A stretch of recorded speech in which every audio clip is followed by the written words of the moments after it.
கிறிஸ்துவுக்கு பிரியமானவர்களே, தேவநாம மாத்திரம் மகிமை உண்டாவதாக. சங்கீதம் 34:6 வசனம் சொல்லிருக்குது, வேஷமாகவே மனிதன் திரிகிறான் என்று. இந்த வேஷம் மாறின தருணங்கள் அல்லது பரிமாணங்கள், நம்முடைய வேஷம் என்பது உடை அல்லது தோற்றம் மாறிய ராஜாவினுடைய தாவீதினுடைய நிகழ்வுகள்.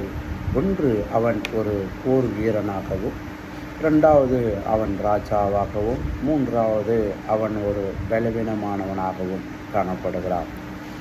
ஒன்று, நாம் வாசிக்கிற 1 சாமுவேல் 21 அதிகாரத்தில் பயத்தில் வேஷம் மாறின தாவீது சவுல் ராஜாவுக்கு பயந்து காத் பட்டணத்தில் அவன் தப்பி ஓடிய போது அங்கிருந்த பெலிஸ்தருக்கு முன்பாக ஒரு பைத்தியக்காரனாகவும் அவன் வாழ்ந்து உமிழ்நீரை சிந்தியும் கதவுகளில் கிறுக்கி கொண்டும் இருந்து தன்னை வெளிப்படுத்துகிறான்.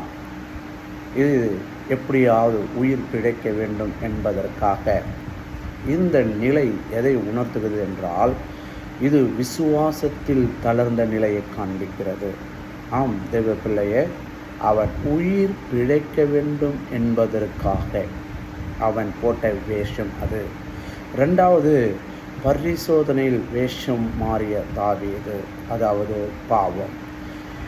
ராஜா என்ற அந்தஸ்தில் இருந்த அவன் பத்சேபாளுடைய விஷயத்தில் பாவத்தில் விழுந்து அவன் நீதியான ஒரு வாழ்க்கை இழந்து தந்திரமாக அவன் மாறுகிறான். அதாவது எப்படி என்றால், தன் தவறை மறைக்க முயற்சிக்கிறான்.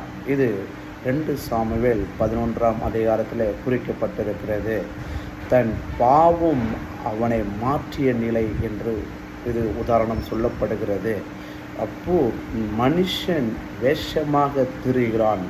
ஒன்று, தாவீதுடைய வாழ்க்கையில் நாம் பார்த்தோம், பயத்தில் வேஷமாக மாறின தாவீது விசுவாசத்தில் தளர்ந்த நிலை காண்பிக்கிறது. இரண்டாவது, அவன் சொல்லப்படுகிறது பரிசோதனையில் வேஷம் மாறின தாவீது, இது பாவம் அவனை மாற்றிய நிலையை காண்பிக்கிறது. கிறிஸ்துவுக்கு பிரியமானவர்களே, ஆராதனையில் வேஷமாக மாறின தாவீது ஒரு உற்சாகத்தை கொண்டு வருகிறது.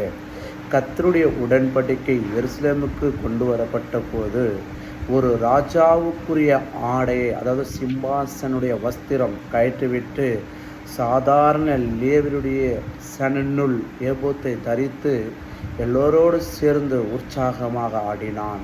இது தேவனுக்கு முன்னால் தன்னை தாழ்த்திய நிலையை காண்பிக்கிறது.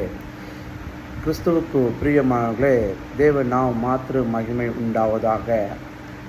தாவீது வெளிப்புற தோற்றத்தில் வேஷமாக மாறினாலும் தேவனுக்கு முன்பாக தன் பாவத்தை அவன் மறைக்கவில்லை.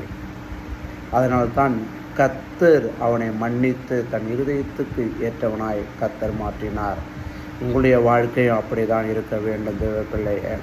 உலகத்துக்கு ஒத்த விஷயம் தெரியாமல் தேவனுக்கு முன்பாக மனத்தாழ்மையோடு நடந்து கொள்ளுங்கள். கர்த்தர் அப்படியே உங்களை உயர்த்துவாராக. ஆமென், ஆமென்.